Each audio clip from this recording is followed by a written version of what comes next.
Hey everybody, it's Rob from Flailthroughs. This is Gundam Battle Operation 2, and this is a guest video from Always Sonic in the Zetaplus A1. A1 is still pretty decent. It is, of course, a 600 and up raid, which I believe is one of the... I think it has ground compatibility. I think it is the only transforming suit to do so, but I could be wrong on both counts. It was that way at one point. Whether or not they changed it, I do not know. But this Sonic has put his personal colors on it, but they're not. It's actually fairly similar to one of the Gundam fixed figuration color schemes for the Zeta Plus.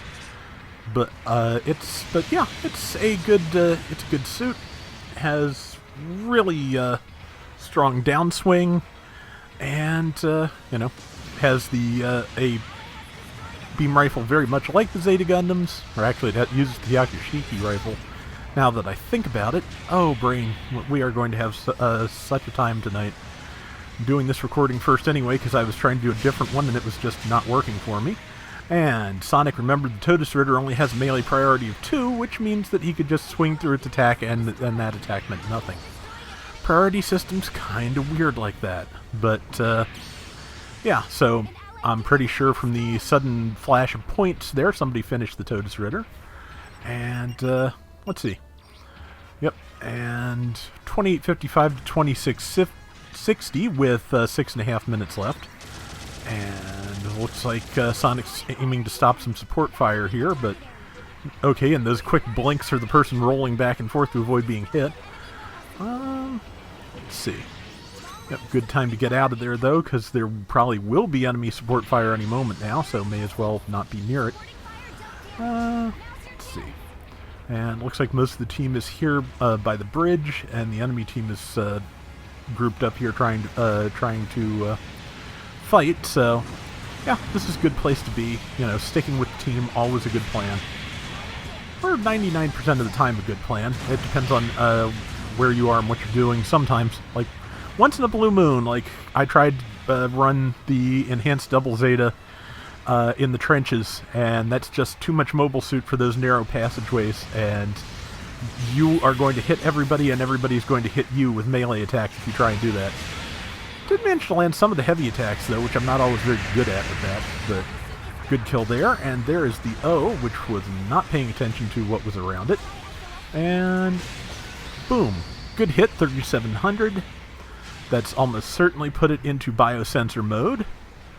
And let's see. Yeah, so number 1. Okay, yep, got the kill.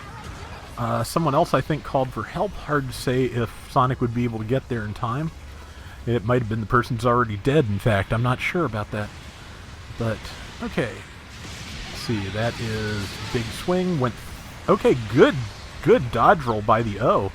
It managed to keep from getting knocked down by Sonic's downswing. Sadly, I think it did more or less soak the hit so that nothing happened with the enemy suit, which I swear there are some melee attacks that are only allowed to hit once. I may be wrong about that, but things like, for example, the Gundam hammer, I think are only allowed to hit one thing with, like, its forward swing or its downswing, I think. What it seems like, at any rate. I don't quite understand the hitbox science all the time. But actually, I just got this model kit, as I mentioned before. I got the unicorn version of the Zeta Plus A1, which uses the same color scheme as the C1 model kit from way back, and that's something I had always kind of wanted, but since it was old enough to require glue and paint, didn't really want to go there.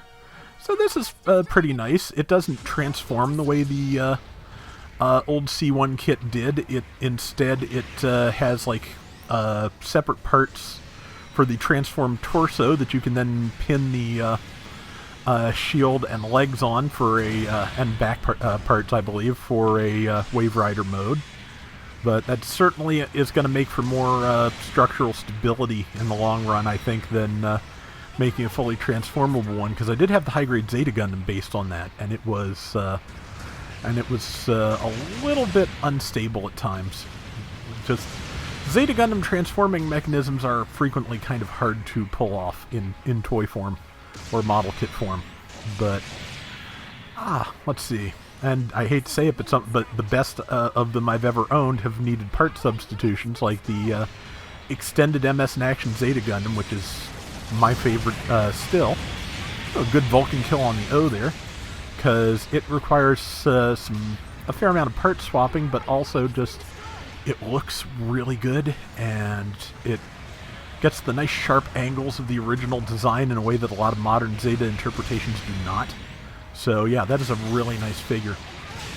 I've kind of been looking at places, Japanese places that sell overseas and have like MS in Action stuff while the exchange rate is so wonky, to try and pick up some stuff I have not gotten yet. Also thinking about re-getting a couple of things I did sell way back when, because they were inexplicably valuable and I needed money for something like bills, food, the usual stuff. And wow, that was a whole lot of mobile suits. Let's see. Should actually pay attention to what the round I'm talking over. Good job, brain. But okay, with about 2 minutes left, it is 12,035 to 13,345. And to be honest, I'd give Sonic's team the clear advantage here, because they only have the one spawn point, but they are all ready to spawn. And I'm sure some of the enemy team have to have been damaged by now, so that just means, they all get to go in and attack fresh. So yeah, they've got a really good shot at this, and we're going to see how that if it pays off. But see, there's somebody there with really low health if Sonic can get to them. Luckily, again, the A1 is not exactly helpless when it comes to ranged attacking, so it can get in on things. I think this is older than the most recent buff to the A1, that being that I believe they made it so that it can actually fire 4 sets of the hip beam guns before it runs out of energy, heat gauge, whatever you want to call it. So yeah, it's gotten actually a little bit better since this was run. Man, the words are just my enemy tonight, apparently. But okay. See, that Char's DJ is about dead. And there it goes. Yeah, so as you can see, like I said, Sonic's team doing a pretty good job of, for one thing, focusing on, of isolating and focusing down individual mobile suits, and also just, getting, just having more health than the enemy and taking advantage of that. Because when you have enough health, you can, just kind of walk up to things and soak damage as you try and get your kills. And sometimes when you're low health like Sonic is here, you play hit and run, and oh, nice shot. Yeah, that clearly did not have a one-person only hitbox or anything of the sort that I was thinking about, because that was that was 2 on the side swing. But yeah, I swear there's just some odd particulars to how these things work that I don't understand yet. Regardless, great round. Sonic got 4,635 points, out-damaged by the Zeta HML at 105k, but I have a feeling not by much. 93,151, no, that's pretty solid. 6 kills, 2 deaths, yeah. So thank you for sending me the round, Sonic. I really appreciate it, and that is going to do it for today's Gundam Battle Operation 2. We'll be back soon with more. Till next time, everybody take care and have fun. Later!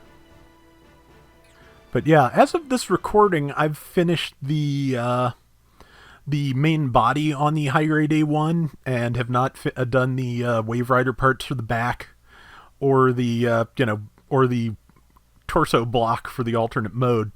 But I can say that, geez, yeah, it's Hajime Katoki, who created the Zetaplus, is kind of known for his leggy, long-legged designs, and when you don't have the back stuff on the Zetaplus body to offset those legs a little bit, they just look forever long. It's really kind of ridiculous.